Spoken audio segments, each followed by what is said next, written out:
À la fin des années 2000 et même encore aujourd'hui, tout le monde chantait ces chansons.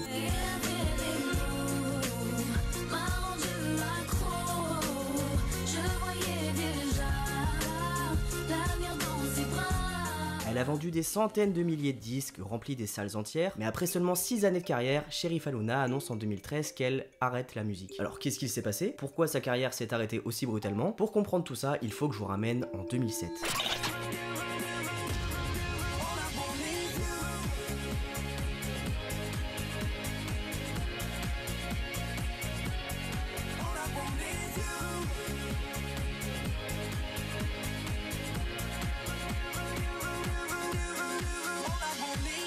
Nous sommes en 2007 devant la chaîne M6. L'émission Popstar est de retour après 4 années d'absence, avec un nouveau casting et un nouveau jury, Mia Fry, Ophélie Winter, Sébastien Farran et Benjamin Schulvanich. Parmi les candidats, on a plusieurs talents très prometteurs, notamment Léa Castel qui ira jusqu'en finale, mais aussi Slimane, dont j'avais parlé dans l'épisode 2 de Que sont-ils devenus. D'ailleurs, lors de son passage, Ophélie Winter et Mia Fry avaient déjà flairé son potentiel, mais Benjamin Schulvanich, lui, était beaucoup moins inspiré. Il a visiblement pas l'air très sympathique, ce monsieur. Mais si, il a chanté en français. qu'en anglais, ça m'intéresse pas. Il chante en français, s'il te plaît. Le ciel bleu sur nous peut s'effondrer. Moi, de toute façon, je le prendrai pas. Je dois faire un disque et aujourd'hui, mon rôle, c'est d'être président du jury et c'est aussi de sortir un disque. Malgré l'insistance des filles, Benjamin, le président du jury, n'en veut pas et ne compte pas changer d'avis. Entendu là, ce qui s'est passé ou pas? Non, je vais pas écouter, j'en veux pas. Slimane, vexé, s'en va. Tu vois, tu supportes pas la pression déjà. La pression, je la supporte. Ça fait 5 ans que je chante. J'ai fait des Très bien, castings. mais pars, c'est très bien. Non, je pars pas, mais je préfère laisser ma place à lui. Moi, je veux pas, j'ai pas envie de. Bah, très bien, pars, la porte est là. Merci si tu beaucoup, le Mia souhaites. Fry, merci beaucoup, Ophélie. Si tu veux la porter là, il n'y a aucun problème. Il n'y a pas de problème. Il n'y a vraiment pas de problème. Et c'est Merci, auto-éliminé, monsieur. très bien. Vous voyez, dans la vie, c'est Non, ça. c'est pas ça, c'est la manière dont tu dis ça, c'est vrai que c'est dur. Non, il a voulu être classe. Il a voulu, voilà, c'est ça. Très bien, qui part. La vie est comme ça. Ouais, vraiment pas très sympa, et encore c'est pas grand chose comparé aux dingueries qu'il va faire ensuite avec la chanteuse dont on va parler tout de suite, Cherif Allouna. Cette jeune fille a du swing dans la voix et du feu dans les jambes. À seulement 18 ans, elle a des rêves de chant plein la tête. Je m'appelle Chérifa, j'ai 18 ans, je viens vivre en Haute-Normandie, dans l'Eure. Je suis apprentie coiffeuse et moi ce que j'aimerais c'est devenir chanteuse, une grande artiste, faire des tournées, des clips, enfin être vraiment une artiste reconnue. Alors la particularité de cette saison Popstar, c'est que c'était plutôt axé sur le hip-hop R&B. La finale arrive et c'est Cherifah qui va remporter l'émission. Alors il y a une sorte de tentative de créer une Diams qui chante, un profil rap R&B adouci pour passer à la radio, et c'est pas anodin parce que c'est justement Benjamin Schulvanich, qui est un producteur très connu dans le monde de la musique, qui avait collaboré avec Diams en produisant son deuxième album Brut de femme en 2003, et qui a entre autres choses fait en sorte de populariser le hip-hop auprès d'un grand public plus large, en passant du rap sur les radios. Et c'est justement lui qui va produire le tout premier album de Cherif Allouna qui va être enregistré juste après la finale de l'émission. Alors pour se remettre un petit peu dans le contexte, la finale de l'émission et donc la victoire de Cherif Allouna sont diffusées en octobre 2007. Sauf qu'il y a un décalage de quelques mois entre le moment où la victoire se passe réellement et le moment où elle est diffusée à la télévision. Et le jour où la finale est diffusée sur M6, Cherifah n'est pas devant sa télé, elle est à l'hôpital. Ça fait plusieurs semaines qu'elle s'entraîne en cachette pour pas que le grand public découvre que c'est elle la gagnante de l'émission. Elle fait beaucoup de sport, des répétitions de danse, elle enregistre les chansons de son tout premier album qui va sortir en novembre 2007, donc même pas un mois après la diffusion de la finale. Tout se précipite pour préparer le tout début de sa carrière, et elle a trop mal au ventre. Des grosses douleurs, elle sent que son ventre est très dur. Son équipe lui dit non mais t'inquiète pas, c'est normal, c'est le stress. Sauf que finalement la douleur est tellement intense qu'elle va quand même à l'hôpital. Le médecin voudra qu'elle fasse des examens plus approfondis parce que c'est louche, c'est bizarre. Et Benjamin Schulvanich, le producteur dont je vous parlais tout à l'heure, il va dire non mais c'est bon, on n'a pas le temps pour ça, c'est juste du stress, c'est normal. Heureusement qu'il a pas fait médecine, parce que le gros stress en question, ça faisait 6 mois qu'il était dans son ventre. Cherif Allouna était en plein déni de grossesse. Au moment où elle apprend qu'elle est enceinte, ça fait quelques jours que la finale est passée sur M6, son tout premier single qui a été écrit pendant l'émission par Jenali est diffusé sur toutes les radios et il cartonne. Il faut que tu m'aides, t'es le seul qui sait comment me vider la tête. Il faut que je m'en aille car tout me rend mal, je dois dire bye bye. Il faut que tu m'aides, t'es le seul qui sait comment me vider la tête, baby. Tu sais comment faire, tu sais comment faire. Écris-moi une autre histoire, tu es le seul à me comprendre. Emmène-moi quelque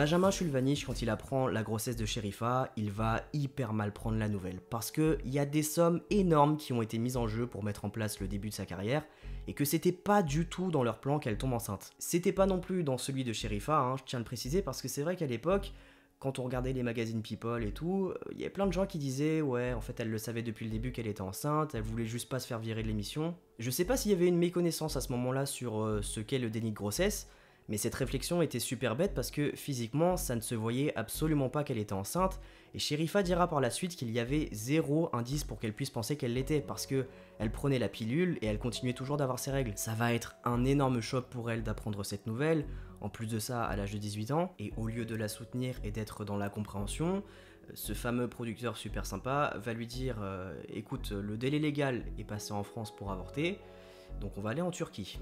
Elle lui dit directement que c'est un non catégorique, elle n'ira pas avorter à l'étranger, et suite à ce refus, lui il va lui dire écoute, c'est soit tu avortes, soit on met un terme à ta carrière. Et elle, sans réfléchir, elle va lui dire bah allez-y, faites-vous plaisir, on arrête tout. Déjà pardon, mais bravo madame, hein, parce que se manger un coup de pression comme ça à l'âge de 18 ans face à des gens qui sont beaucoup plus puissants que toi, en restant ferme sur ses décisions et en ne cédant pas à la menace, bah je trouve ça super courageux. Et justement, je trouve que c'est quelque chose qui définit assez bien Sherifa Luna. Je trouve que c'est une femme qui a beaucoup de caractère et qui a une sacrée force mentale quand même. Et heureusement qu'elle en avait, parce que vous allez voir que la suite de sa carrière, ça va être les montagnes russes et qu'elle va vraiment pas avoir beaucoup de chance. Bon, finalement, 2 jours plus tard, son équipe va la recontacter en lui disant en fait on va quand même continuer ton album parce que c'est vrai que ton single il marche vachement bien. Et ils sortent donc le 2e single de cet album que vous avez déjà tous chanté au moins une fois dans votre vie et que vous allez rechanter là maintenant, je sais. Allez-y, faites-vous plaisir, cassez les oreilles de vos voisins. Ce qui m'a toujours dérangé et que rarement le soir je pouvais le capter, mais dès qu'il me parlait, je la fermais. Il avait des mots, m'a rendu accro. Je voyais déjà l'avenir dans ses bras. Il avait les mots, m'a rendu accro. Je ne savais pas, je ne le connaissais pas. Ce 2e single a été écrit par Singila et c'est devenu au fil des années son plus gros tube. Mais ce qu'il faut savoir, et c'est le cas pour beaucoup d'artistes qui débutent, Sherifa n'était pas vraiment informée sur les questions de droit d'auteur et de répartition des revenus.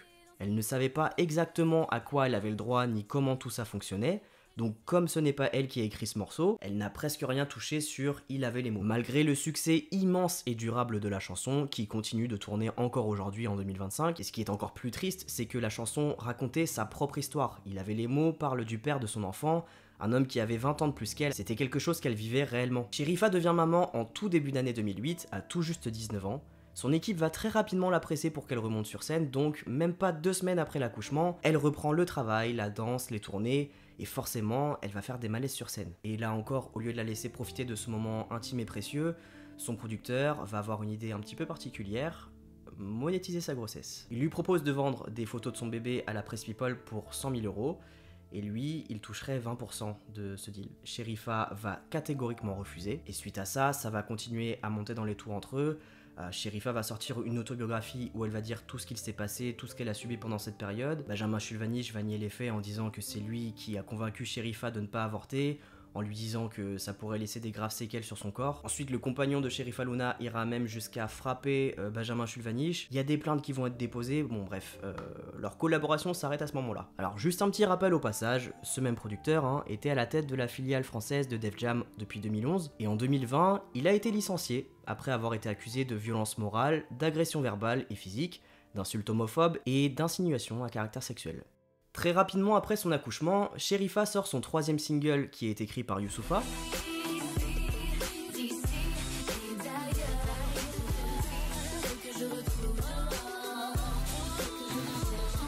Elle enchaîne ensuite avec un titre en featuring avec Mathieu Edward, le finaliste de la Starac 7.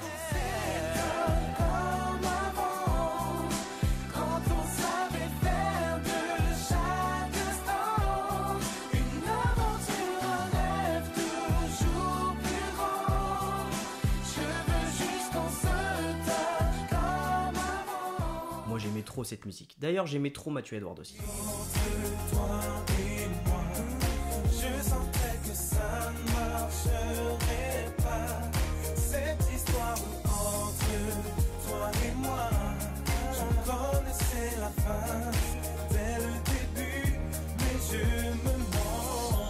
passage, pour ceux qui se demandent ce qu'il devient aujourd'hui, eh bien il est batteur professionnel. Bon, il était déjà à l'époque, et c'est vrai qu'il avait tenté sa chance dans le R&B, et ça avait pas trop réussi à perdurer. Il avait fait les anges de la télé-réalité pour se relancer un peu, mais aujourd'hui, on peut toujours le retrouver sur scène.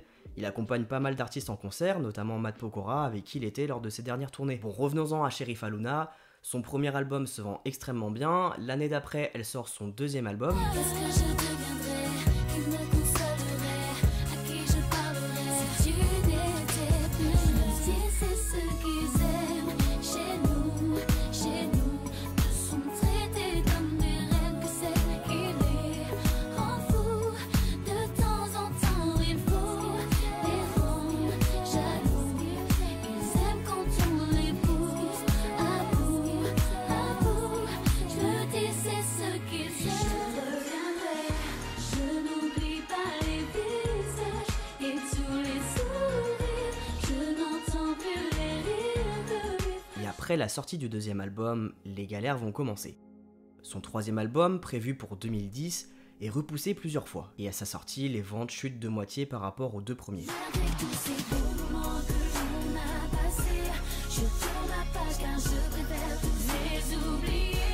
Je ne reviendrai jamais avec toi, malgré tout tu me manques. Alors peut-être que d'avoir repoussé la date plusieurs fois, ça n'a pas aidé la sortie, mais il faut aussi dire qu'à cette période-là, le R&B n'était plus vraiment à la mode en France, et même dans le monde entier. Les sonorités électro dominaient, plusieurs autres artistes R&B se retrouvent dans une situation similaire. Il fallait se réinventer, changer de style, ou voir leur carrière devenir plus discrète. D'ailleurs, j'ai une idée de vidéo, dites-moi si ça vous chauffe dans les commentaires, c'est de parler des artistes qui à la base étaient dans le R&B en France, et qui ont dû changer de style musical pour continuer à vivre de leur musique. Dites-moi si ça vous donne envie. En 2011, elle tente un virage électro avec un single produit et en duo avec Mosimann, qui à l'époque était encore connu sous son nom complet, Quentin Mosimann, et qui était le gagnant de la Star Access. Tu sais les désirs de femme, tu perces les secrets de mon âme. Même si j'ai peur de l'amour, ta vie donne un sens à mes jours. Tant qu'à brûler à ta flamme, j'aimerais avoir le choix des armes. Prisonnier loin de tes bras, toutes les nuits j'entends ta voix. On la revoit ensuite dans plusieurs émissions télé, mais c'est vrai que côté musique, ça devient un petit peu compliqué. En 2012, elle sort son quatrième album, mais c'est un échec. À peine 5000 exemplaires vendus. C'est un disque qu'elle n'assumera d'ailleurs jamais. Elle dira plus tard qu'elle pleurait en studio, qu'elle n'avait aucune envie d'être là, qu'on la forçait à faire des musiques qui lui plaisaient absolument pas. C'est vrai que c'était une époque qui avait un peu ni queue ni tête.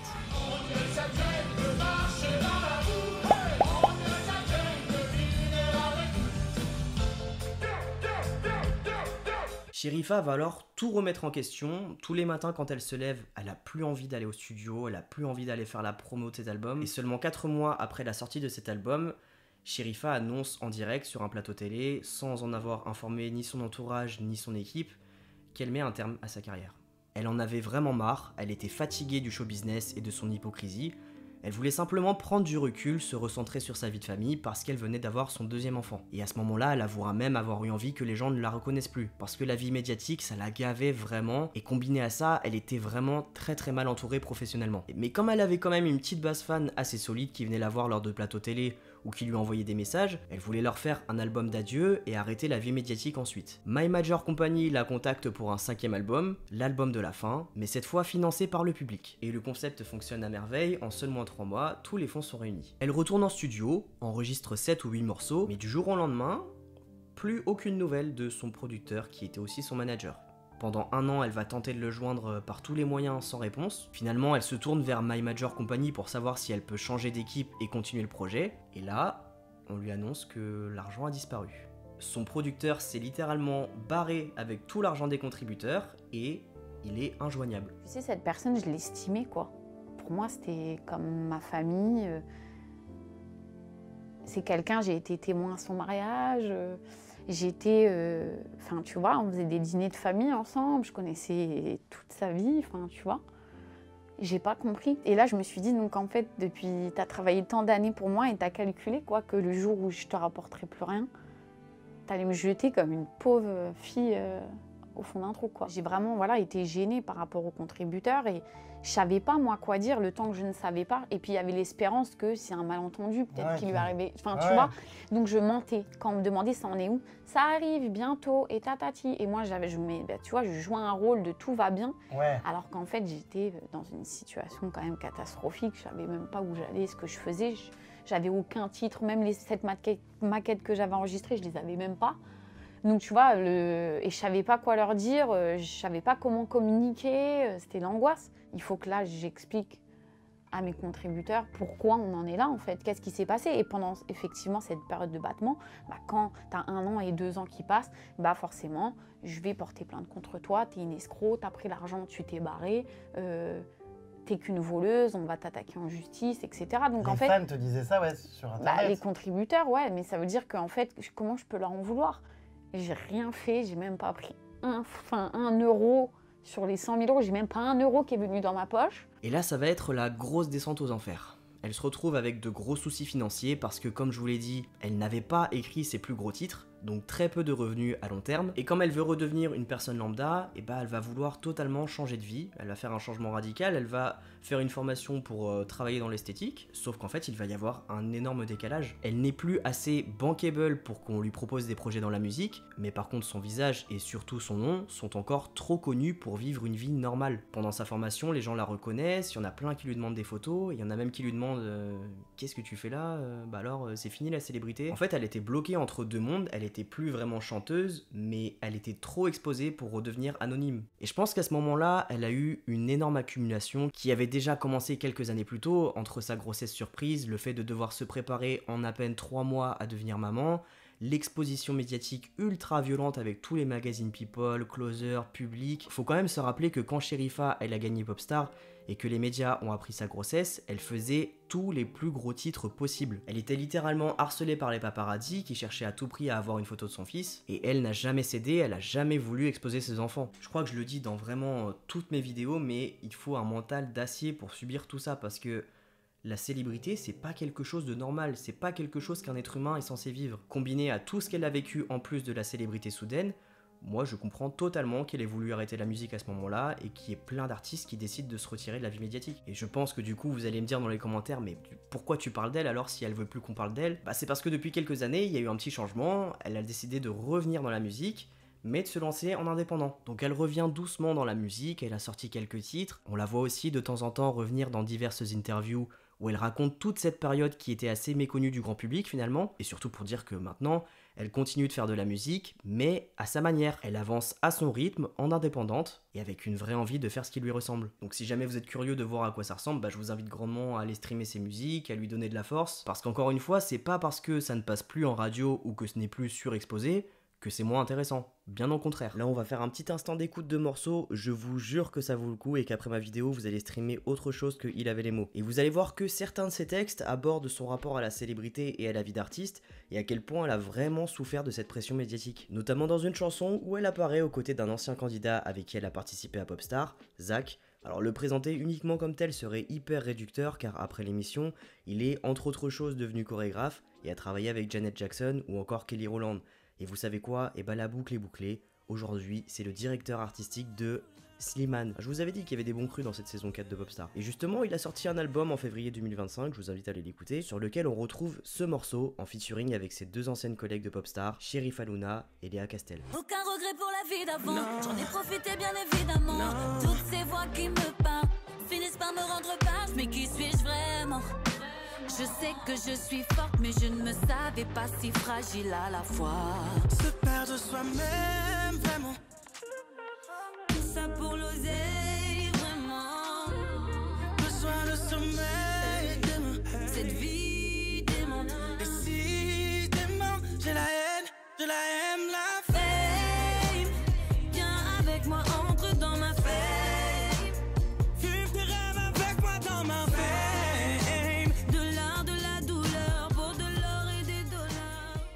Moi j'aime vraiment beaucoup ce morceau et aussi celui-ci où elle pousse vraiment sa voix à un niveau qu'on n'avait vraiment pas l'habitude d'entendre chez elle. Laissez-moi libre de dompter ma vie et ne me laissez pas me perdre, mais gardez-moi. Quelque choix difficile, j'ai mes hauts et mes bas comme vous. Mais je ne veux pas perdre l'amour du risque. J'aimerais comprendre ce qu'il m'arrive. C'est justement ce qui m'attriste. J'aurais dû écouter ce qu'elle m'a dit. C'est pas facile avec d'artiste. Je sais pas si ça vous a fait cet effet, mais je trouve qu'elle met une telle puissance dans sa voix qu'à la première écoute, j'ai presque pas reconnu que c'était Cherif Aluna qui chantait. Et ça fait vraiment du bien de l'entendre chanter comme ça parce que j'ai toujours trouvé qu'elle avait une voix magnifique, mais que les titres les plus connus, on va dire, dans sa discographie, la mettaient pas trop en valeur. En 2024, 17 ans après sa sortie, le titre qui l'a révélé au grand public, Il avait les mots, fait un retour inattendu. C'est le rappeur SDM qui va sampler ce morceau et qui va d'ailleurs inviter Sherifa sur scène lors de son concert à Bercy, qui faisait son retour après avoir pris un petit peu d'absence.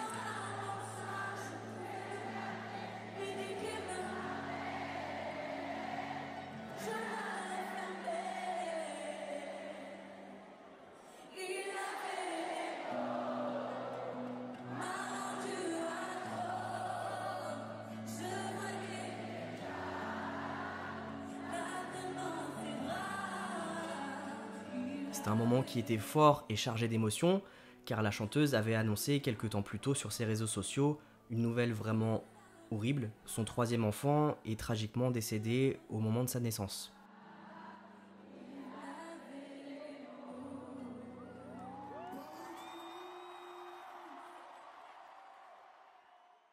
Je trouvais ça important de raconter l'histoire de Cherif Aluna parce que je recevais beaucoup de messages en DM de gens qui me disaient mais qu'est-ce qu'elle est devenue, elle est à la retraite. Et en fait tu te rends très vite compte que à partir du moment où un artiste n'est plus surexposé ou juste exposé médiatiquement, tout de suite les gens disent bon du coup il fait plus de musique. Alors que c'est faux, et puis en plus je crois que je l'ai vraiment beaucoup dit dans mes vidéos, hein, mais c'est pas parce qu'on n'entend plus parler d'un artiste en particulier que déjà il fait plus rien à côté.